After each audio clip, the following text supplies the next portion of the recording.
Today on the Caucus, Megan Lieberman and Michael Barbaro discuss the latest in the scandal engulfing Congressman Anthony Weiner.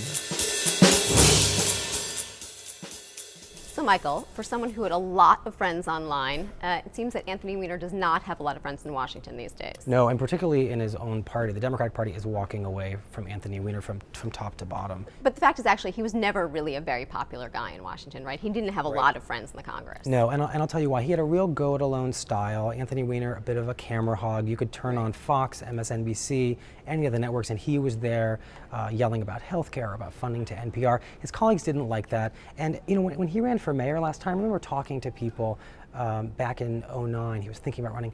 You know, tell me about Anthony Weiner's machine, the people who support him. And the joke was that he was a machine of one. And throughout this crisis, we've seen that, right? He kept his own counsel and he made his own mistakes. And in politics, and that was clearly not a good idea. Not a good idea. You're supposed to turn to the people who know how to handle this stuff. Right. And he did not turn to really any of his advisors, right? No, and in fact, his advisors are, I think many of them are actually steaming mad at what happened, because some of them actually went out and said, on his behalf, his account had been hacked into, and now they've been revealed as liars in a way, because they've been lied to by Weiner. Right, and there has been talk about primary challenges, other people getting into even his House race if he has a House race and again. That's kind of extraordinary, because he has run unopposed for almost a decade. He's pretty popular in his district, even after this scandal. Folks like Eric Joya, who's a local council member in Queens, former council member, he is thinking about running. Others are beginning to think about throwing their hat into that race. It's kind of amazing when you think about how much material is out there that this story didn't come out sooner. Right. Our colleague Jennifer Preston has a kind of amazing story today about a self-described conservative group on Twitter that's been warning young women for months. Yeah, the conservative bloggers, you know, kind of a crew that Anthony Weiner treats as, you know, sort of dirty tricksters, people who wanted to do him harm.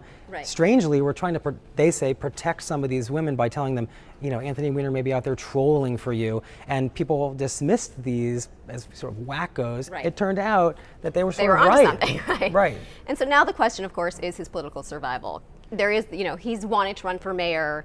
That seems to be sort of off the table right now, although I'm not sure that he thinks it is.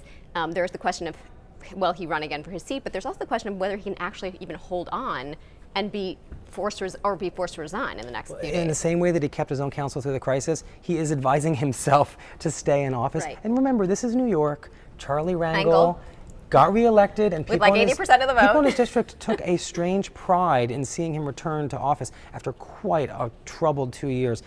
Congressman Weiner might be able to survive this, but he will be a very different and probably very diminished member of Congress, in the same way that Congressman Rangel is.